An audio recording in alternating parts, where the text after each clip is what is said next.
I'm going to start off with discussing the living conditions of Niger, which the coup happened within, then talk about the events of the coup itself, as well as the response from the masses and from imperialist nations.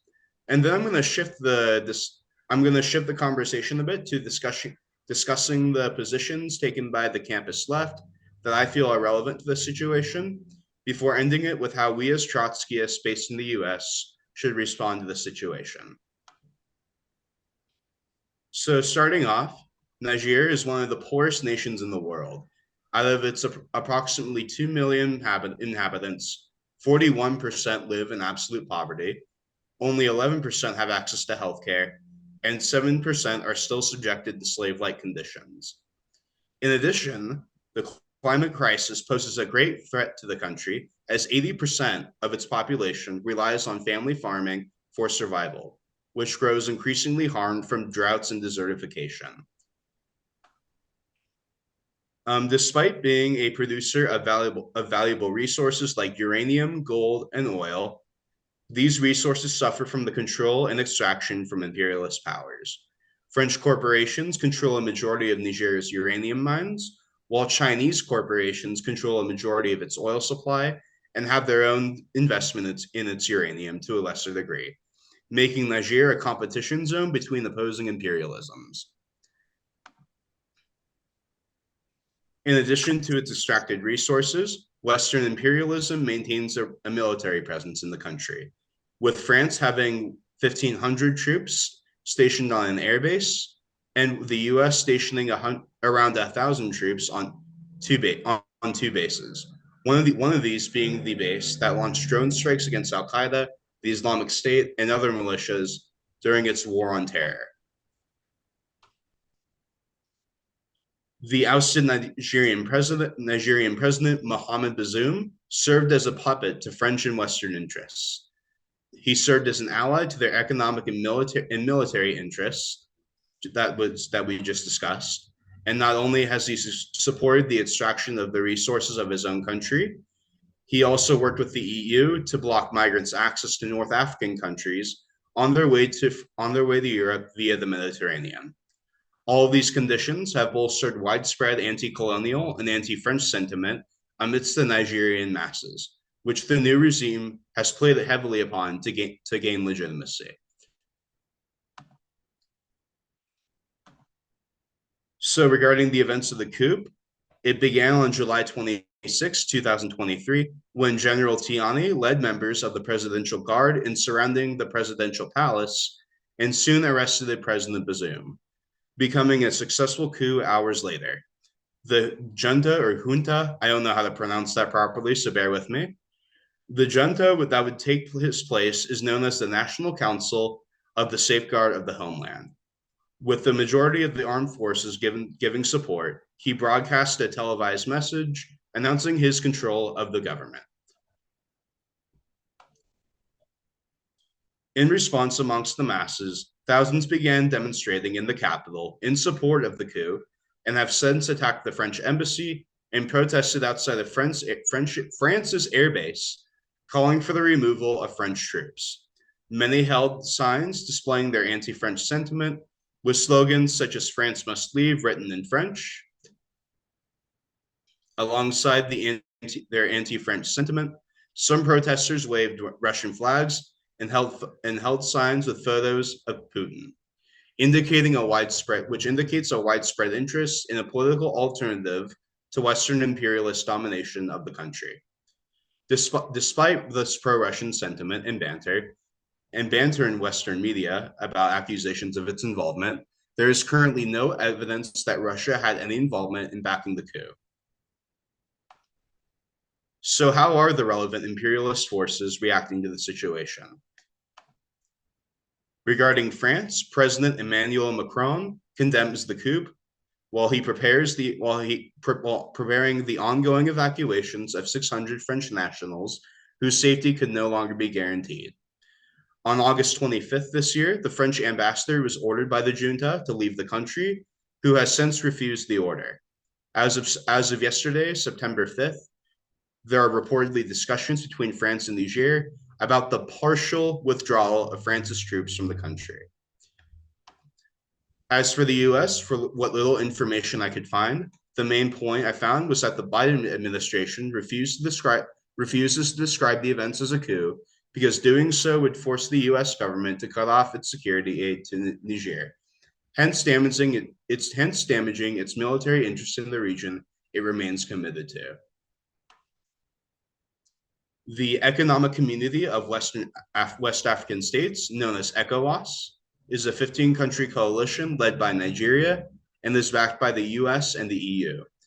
They are currently pressuring the new government to restore President Bazoum through imposing harsh sanctions, including closing their borders, cutting off aid, including food and medical supplies, and shutting off heavily relied upon electricity, and threatening military action if they fail to restore Bazoum to power. In response to this ultimatum, an anti-ECOWAS bloc appears to be forming, with the leadership of Mali, Burkina Faso, and Guinea declaring support for the coup and declared that any military intervention in Niger would be considered an act of war against them. We need to remain aware of this tension because further provocation by ECOWAS could lead to a regional war that will only bring further devastation to the peoples of a region that is already severely impoverished. I wanted to talk about Russia as well, since because of the appearance of widespread support for an alliance with Russia. According to sorry, completely blanked out for a moment. It appears that despite the appearance of popular support for an alliance, the Russian government currently has no interest in pursuing so, and in fact, at least partially condemns the coup.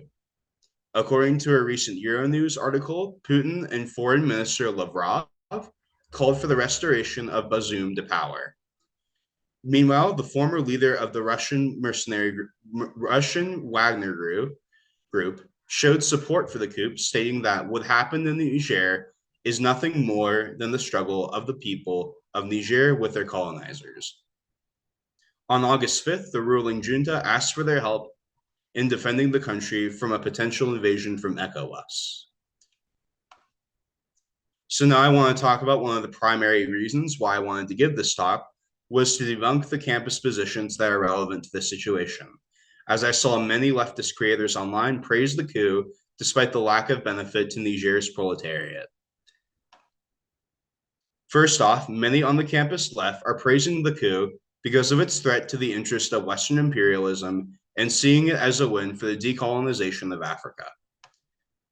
As internationalists, we can't show support for this new government as it didn't emerge from a worker-led independent revolution from below, let alone the presence of any major workers' movement. It instead emerged from internal conflict amidst the Nigerian bourgeois state. Only through an organized and militant working class movement in Niger can win itself better living conditions, further decolonization of the country, and leading a revolution that brings about their self-emancipation and their country's self-determination. I believe it's also worth discussing China because, as previously mentioned, they have a significant presence in the extraction of Niger's resources alongside France and other Western powers. Many campuses remain supportive of Chinese imperialism because they praise the progressive elements of Chinese society and excuse its repressive and imperialist elements because it is seen as a lesser evil to Western imperialism. Chinese capital's investment in Niger's oil and uranium is not in service of the Nigerian proletariat and the press. The resources it extracts will be used to benefit China's ruling class.